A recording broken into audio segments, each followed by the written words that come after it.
Hola, buenos días a todos. Soy el doctor Jordi Cordobés de Lleida y bueno, presentaros el On the Wall Academy Abbott y el SIGUA Games 2022. Es un programa formativo con colaboración de la sociedad española, de nuestra sociedad. Agradecer la colaboración y el facilitar el poder realizar estos IWA Games interactivos que ahora explicaré más adelante. Y bueno, antes de profundizar en el programa o en el leitmotiv de este curso, hacer una pequeña introducción de lo que es Abbott. Es una empresa americana fundada a finales del siglo XIX por el doctor Calvin Abbott, que lo que hizo inicialmente fue unos granulados de plantas medicinales que comercializó y posteriormente la empresa creció. A principios del siglo XX hizo el salto a Europa, a Asia y expandió sucursales también por Estados Unidos. Durante la Primera Guerra Mundial colaboró en la suministración de antisépticos y la realización de antibióticos como la penicilina para, para, para los implicados en la guerra.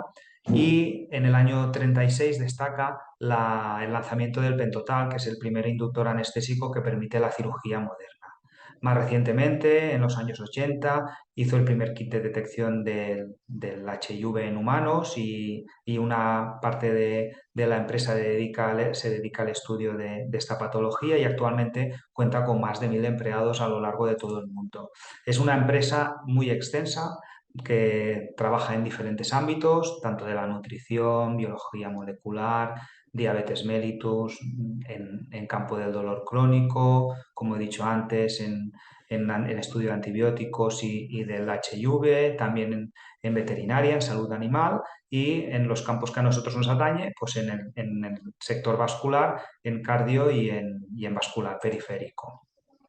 Es una compañía que siempre ha apostado por el campo de la cardiología y vascular periférico, por lo que a nosotros nos atañe, tiene material en todos los territorios, carotidio, renal, miembros inferiores, con balones, como ya conocéis, con stents, perdón, balón expandibles, autoexpandibles y el supera, el stent mimético. Tiene dispositivos de angioplastia destinados específicamente al sector periférico, guías específicas, cierres percutáneos, es decir, ha apostado siempre por el campo de la vascular, con un portfolio muy amplio, no solo de balones, sino de guías destinadas al uso específico para el territorio periférico.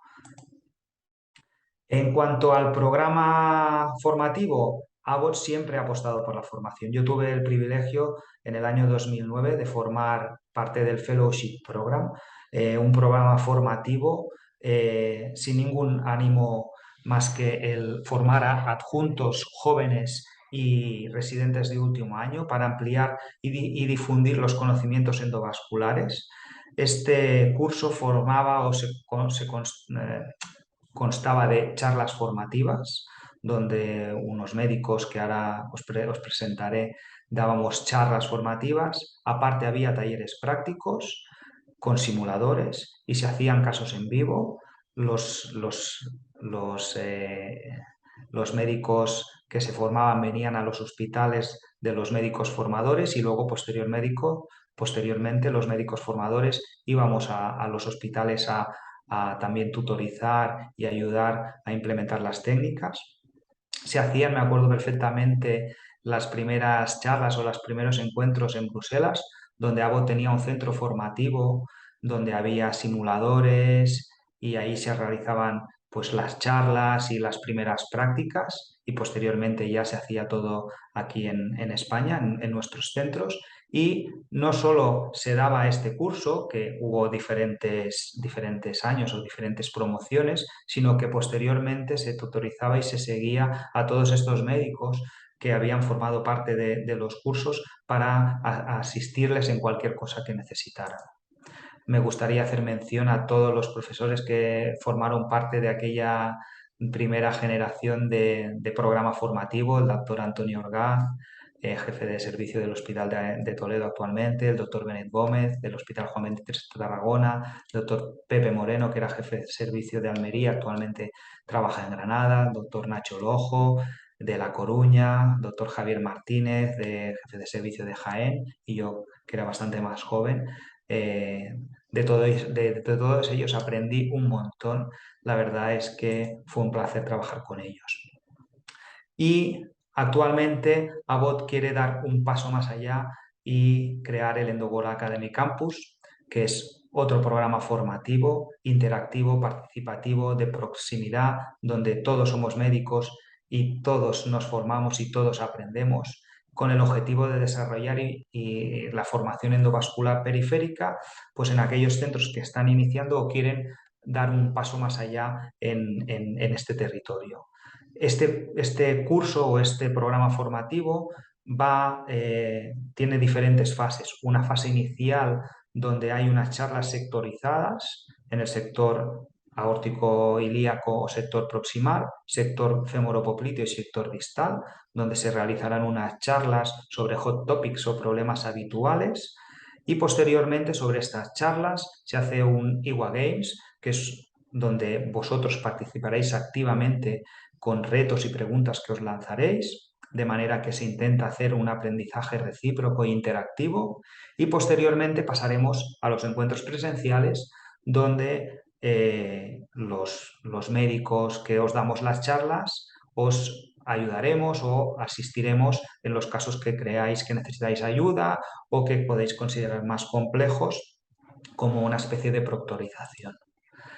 Los médicos que formaremos parte del equipo formativo seremos pues yo, la doctora Elena Herrero, que es facultativa especialista del Hospital de Jaén.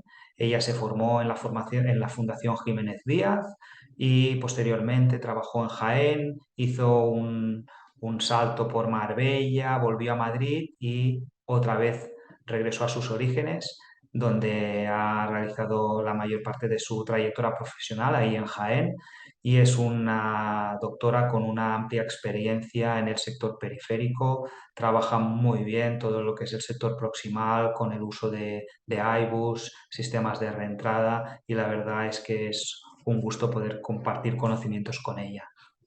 Otro de los médicos que forman parte del equipo formativo es el doctor Augustisa.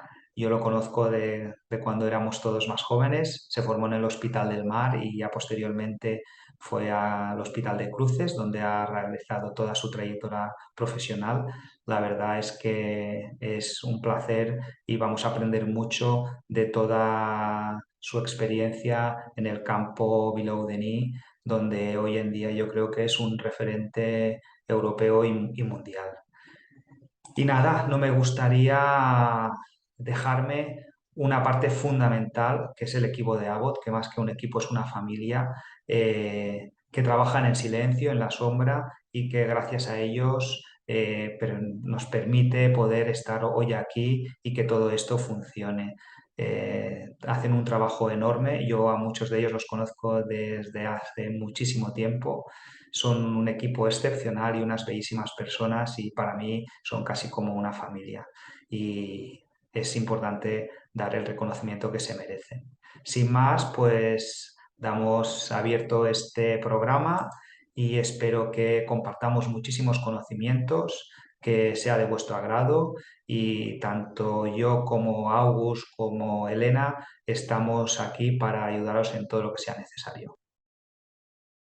Buenos días a todos, soy Jordi Cordobés, vocal de del capítulo de endovascular de la Sociedad Española.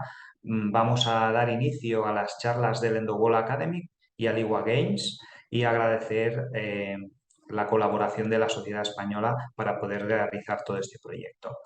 Mi primera charla es diseño y características de las guías. Cuando se nos plantea este tipo de charlas, pues todos nos ponemos la mano a la cabeza porque, bueno, puede parecer muy tedioso. Las guías siempre nos plantean diferentes cuestiones: qué guía uso, de qué están hechas, y bueno, muchos utilizamos un montón de guías y desconocemos las características de las mismas o el por qué las utilizamos. Existen dos tipos de guía fundamentalmente: las guías de trabajo, las workhorse, que son guías de navegación y de soporte, y las guías específicas, que son guías de recanalización. Y cada tipo de guía tiene unas características que le dan un sentido a su uso. Y es lo que intentaremos aclarar a lo largo de esta charla. Las características de las guías vendrán definidas por su diseño. Por eso es muy importante que conozcamos cuál es el diseño de las guías, porque esto nos permitirá saber las características y por qué utilizamos una guía u otra. Las guías se componen básicamente de dos componentes, los componentes internos, que es el núcleo, y los componentes externos. Dentro del núcleo tenemos el diámetro, el material o la conicidad del mismo, que dará unas características, ahora lo vamos a ver, y los componentes externos, que son los coils y coberturas, el tipo de punta y los recubrimientos, que también veremos a continuación. Vamos a hablar de los componentes internos, que solo es el núcleo o el alma. Este es el único componente interno que tenemos. Y dentro del alma o el núcleo, las características vendrán determinadas por el diámetro. Tenemos dos tipos de diámetro fundamentalmente, un diámetro pequeño que nos da mayor flexibilidad y seguimiento de la guía o un diámetro grande. ¿Qué características confiere un diámetro de núcleo grande? Pues es una guía más rígida, más grande y nos dará más soporte y enderezará más el vaso. ¿El material de que está hecho el núcleo? Pues conferirá diferentes propiedades: fuerza, empuje, durabilidad y flexibilidad. Es muy importante saber de qué está hecho ese núcleo, esa alma de la guía, porque esto nos dará unas características. El material puede ser único o puede ser una mezcla de diferentes materiales. Ahora lo vamos a ver. Los materiales clásicos son el acero inoxidable y el nitinol, que son los más utilizados, pero también pueden haber guías híbridas o de Durasteel, que es un acero inoxidable de reciente aparición que tiene pues, una fuerza tensil más alta. Si nos centramos en las dos materiales básicos, que es el acero inoxidable y el nitinol, el acero inoxidable es la aleación clásica, nos da mucho soporte, empuje y torsión, y las desventajas que tiene es que tiene menor durabilidad y flexibilidad que los nuevos materiales. Es una guía que cuando nosotros, si os fijáis, cuando sacamos de una anatomía tortuosa, coge la misma forma de esa anatomía, coge todas las curvaturas. Mientras que las guías de nitinol son guías de una aleación superelástica que nos permite mantener la forma, tienen mucha flexibilidad y dirigibilidad, por lo que nos permiten navegar muy bien y tienen más durabilidad que las guías de acero convencional. Y esto lo vemos pues, cuando sacamos, por ejemplo, una guía hidrofílica de Terumo, que a diferencia de una guía de acero que coge todas las curvaturas, esa guía pues, mantiene las características a lo largo del tiempo. Y esto lo podemos ver aquí en esta comparación, donde el nitinol se mantiene estable en durabilidad, mientras que el acero pues, va perdiendo un poquito toda la morfología inicial de la guía. Tenemos el Durasteel, como ya has dicho, es una guía de acero de nueva generación que tiene más durabilidad que el acero clásico, es más flexible y bueno, pues tiene un poquito de mayor durabilidad y seguimiento. Otra característica del núcleo que nos va a dar diferentes propiedades a la guía es la conificación. La conificación es la transición de ese núcleo hacia la punta. Esa conificación puede ser larga y progresiva o puede ser corta y abrupta. Cuando es larga y progresiva nos da un mayor seguimiento del cuerpo de la guía a la punta, tiene menos tendencia al prolapso y es ideal para anatomías tortuosas porque esa guía navega con más facilidad. Mientras que si esa conificación es abrupta o es corta, ya en la parte más distal, nos da mayor soporte porque es más rígido o tiene mayor diámetro en el segmento previo, pero al ser esa conificación más abrupta, tienen peor navegabilidad y un mayor riesgo de prolapso. Esto lo podemos ver en esta imagen de aquí, donde una guía que tiene una conificación corta tiene esta tendencia al prolapso, se dobla, tiene peor seguimiento, mientras que una guía que tiene una conificación más prolongada nos permite navegar por anatomías tortuosas con mayor facilidad. Por lo tanto, el núcleo o el alma de la guía nos dará en función de las diferentes componentes o diferentes características, el diámetro nos dará flexibilidad, soporte y torque, las conificaciones, que es lo que hemos hablado ahora, un seguimiento de la guía y una navegabilidad y una tendencia al prolapso, y el material, pues lo que nos da es soporte, dirigibilidad, durabilidad y flexibilidad. Estas son las características que confiere el alma de una guía. Si pasamos a los componentes externos, vamos a centrarnos en la punta de la guía. La punta de la guía es el último centímetro y lo distinguiremos en 3 puntos. El estilo de punta, que va a depender del núcleo, el gramaje o peso o carga, y si esa punta es estándar o es conificada. ¿Qué es el estilo de punta? El estilo de punta tenemos 2 tipos de estilo de punta. Una, donde todo el núcleo va hasta la punta de la guía, es decir, que el alma llega hasta la punta, o podemos tener el shaping ribbon, que es que la punta o el alma de la guía no llega hasta la punta o el extremo y se pone una especie de pieza metálica para tener la continuidad. La primera, ¿qué características nos da? Pues más control y más feedback táctil, ¿de acuerdo? Porque el alma llega hasta el extremo o hasta la punta de la guía, mientras que la segunda, la que tiene la terminación en shaping ribbon, que es que el alma no llega hasta el final de la guía, pues es más atraumática, permite mantener más la forma, pero perdemos sensibilidad táctil y pues tiene un poco más de tendencia al prolapso. Otra característica de la punta es el gramaje o el peso.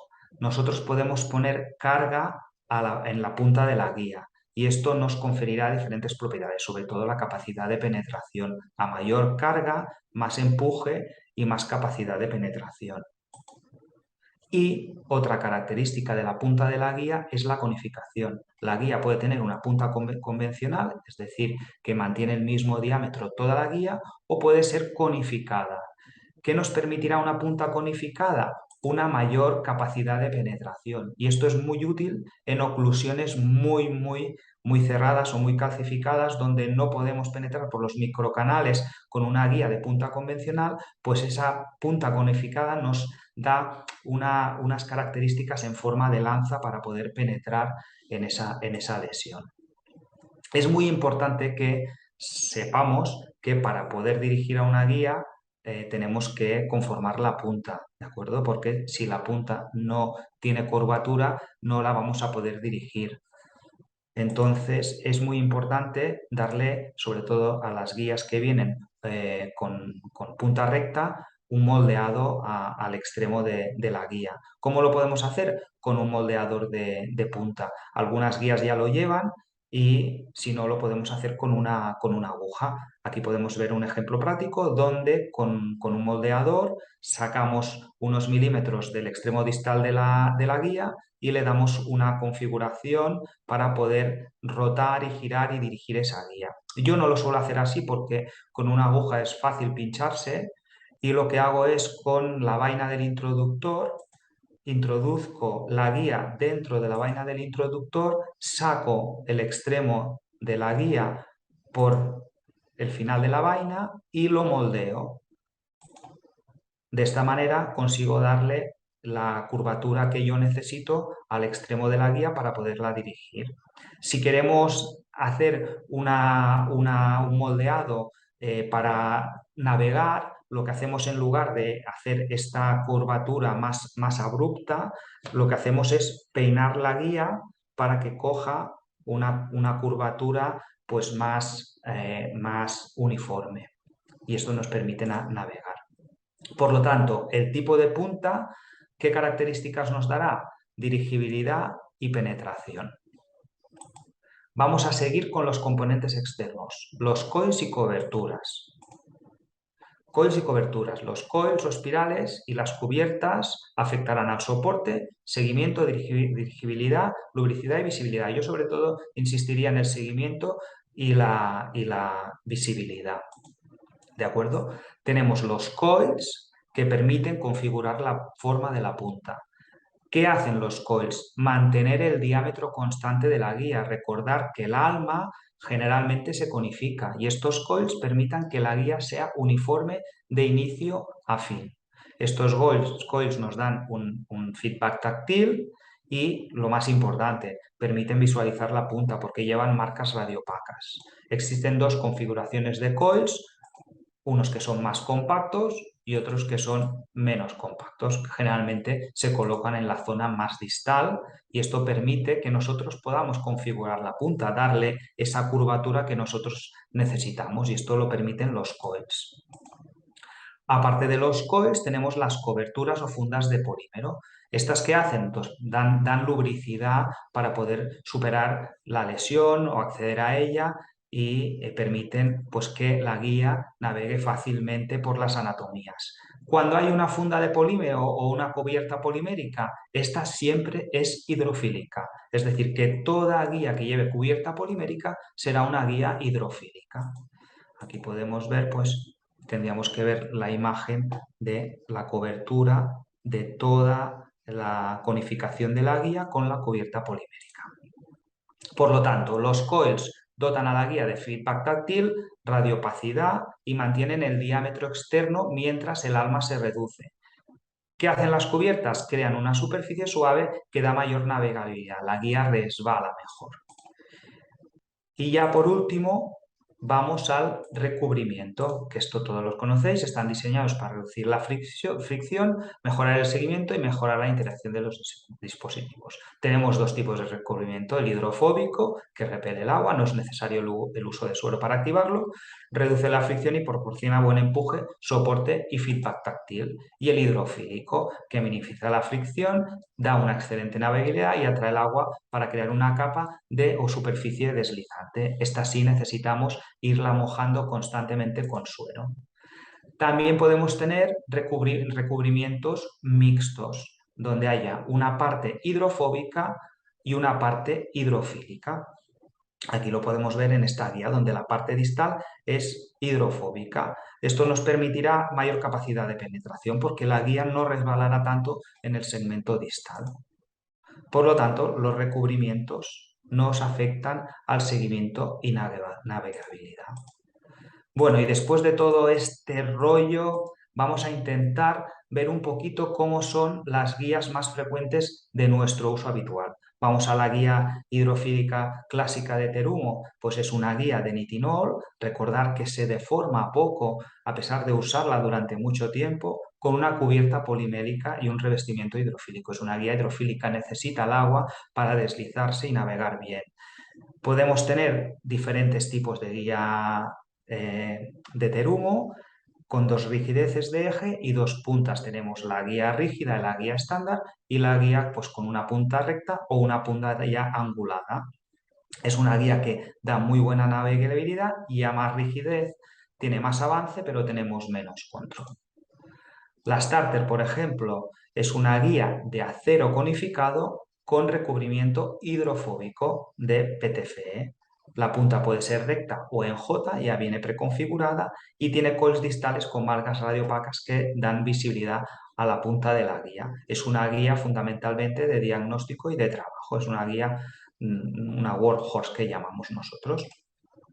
La Supracore de Abbott, que es una guía parecida a la anterior, es una guía también de trabajo, es una guía de acero inoxidable con revestimiento de microglide, es hidrofóbica, tiene poca fricción y buen seguimiento del catéter, es una guía de soporte, con una alma conificada y una punta atraumática. Tiene coils en el segmento distal que nos permiten visualizar la guía, incluso darle algo de conformabilidad. La Ampla es otra guía de trabajo muy parecidas a las anteriores. La V18 de Boston es una guía hidrofílica con un núcleo conificado de acero. Es una guía de acero, por eso cuando trabajamos mucho con esta guía sale toda deformada. Lleva una cubierta polimérica, por lo tanto es hidrofílica, buena navegabilidad si está bien hidratada con suero y tenemos una punta recta que podemos configurar nosotros. Dentro de las guías de Abbott vamos a hablar un poquito de las guías de Abbott de nueva generación. Abbott apuesta mucho por el periférico y tiene un portfolio de guías muy amplio donde tenemos guías de 14, de 18, todo tipo de guías. Yo os voy a hablar de estas dos. La guía Command 18ST es una guía de diseño específico para vascular periférico, para el tratamiento del sector femoropopliteo y distales, plataforma de 18, y es una guía híbrida. Es decir, tiene una parte de núcleo de acero y una parte de nitinol, ¿eh? Recordad que hemos hablado antes pues, del alma que puede ser de nitinol o de acero, o en este caso es una guía mixta, híbrida. Está conificada en el segmento distal, tiene una conificación algo abrupta y con gramaje. Es abrupta y esto nos permite el prolapso de la guía, recordar lo que hemos hablado, coger esa especie de J por si queremos hacer un abordaje subintimal durante la recanalización. Otra guía que a mí me gusta mucho para recanalizaciones complejas es la Hightor Connect 250T. Lo mismo, es una guía diseñada específicamente para vascular periférico en plataforma de 0,18. Es una guía de Durasteel, este nuevo acero, con coils distales que permiten la visibilidad y la configuración y un recubrimiento hidrofílico para que tenga buena navegabilidad. Y lo más importante, tiene una punta conificada que nos da esta capacidad de penetración sobre esa oclusión muy cerrada. Es lo que a mí me gusta particularmente de esta guía. Y después de este rollo, ¿con qué nos podemos quedar? Pues básicamente que una guía está formada por los componentes internos, el núcleo o alma, que pueden ser fundamentalmente de acero y nitinol, que son los dos elementos más habituales, y esto nos da soporte, rigidez y durabilidad. Que si la transición o la conificación es abrupta, pues tendrá más prolapso y más feedback táctil. Y los componentes externos, pues lo que hemos hablado, tipos de punta, cubiertas, coils y recubrimientos. El tipo de punta nos dará dirigibilidad y capacidad de penetración.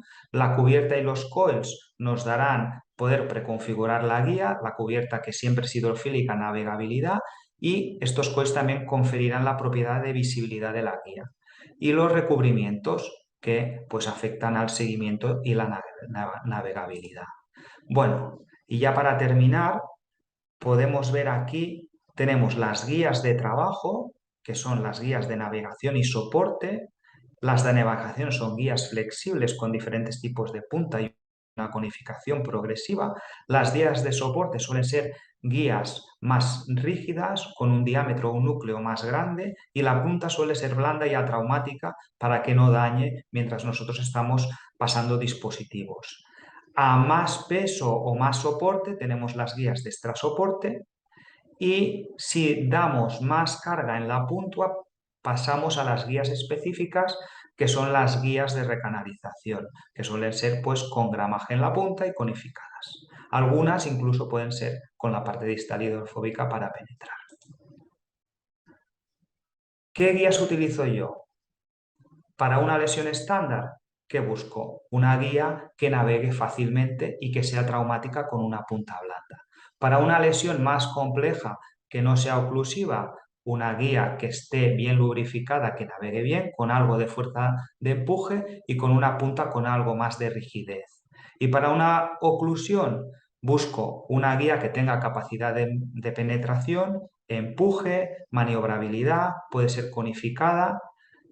En una lesión blanda busco una guía hidrofílica para que pueda penetrar por los microcanales, mientras que en una lesión calcificada podría buscar una punta hidrofóbica con más gramaje y conificada para que penetre por dentro del calcio. Aquí podéis ver en esta diapositiva mi algoritmo de guías en cuanto a los diferentes tipos de lesiones. Si me encuentro ante una estenosis, lo que intento es sobre todo evitar la disección y buscar una guía que me dé soporte y buena navegación, intentando buscar una guía que no sea muy traumática. Siempre suelo empezar por una plataforma pequeña, puedo empezar por una guía de 0,14 y en función del soporte o las necesidades que requiera ese tipo de lesión, voy subiendo de perfil. Cuando me encuentro delante de una oclusión, depende. Si la oclusión es corta, es muy importante evitar una disección, porque muchas veces esa disección te condiciona el poder sacar o no la lesión. Entonces, ahí cuando la lesión es corta, siempre intento evitar una vía subintinal. Suelo utilizar de entrada una guía que me dé soporte, con una punta distal que sea hidrofílica, que tenga buena navegabilidad y no sea muy traumática, como puede ser una guía de 18 como la High Torque Command ST, que es una guía híbrida que te da soporte, pero el extremo distal es de nitinol, con fácil navegación, flexible, algo de carga en la punta, que me permite también penetrar. Si esta guía no me funciona, puedo pasar a la V18 o ya si la lesión se complicara un poco porque tuviera mucho calcio, ya paso a una guía que tenga un poco de conificación distal y más capacidad de penetración, como puede ser la Connect 250T. Si ya estas guías no me funcionaran, ya voy a una guía un poquito más robusta, que es una guía de 35 Teromustate recta, pues para intentar penetrar y puncionar esa lesión, intentar buscar el camino intraluminal. Cuando me encuentro una lesión larga, si esta es muy calcificada, generalmente ya busco la vía subintimal y ya cojo una guía de 35 que me navegue y a la vez me dé soporte y capacidad de empuje, como la que podéis ver aquí. Y si la lesión es larga pero no hay mucha calcificación, siempre intento buscar una vía intraluminal porque eso te garantiza la reentrada y entonces utilizo el mismo algoritmo que para evitar la vía subintimal. En cuanto al abordaje retrógrado, ¿qué guías utilizo? Pues la primera guía es una guía de soporte para poder introducir el catéter, es una guía de acero con la punta poco traumática para poder y corta para poder entrar en esa vía retrógrada y progresar el catéter. Y posteriormente ya empiezo con mi algoritmo básico de recanalización, que es las guías que habéis visto con anterioridad para cualquier lesión oclusiva que no busquemos la vía subíntima. Y con esto espero no haberos dado mucho el tostón y haber clarificado 4 conceptos sobre guías. Muchas gracias y nos vemos en la próxima charla.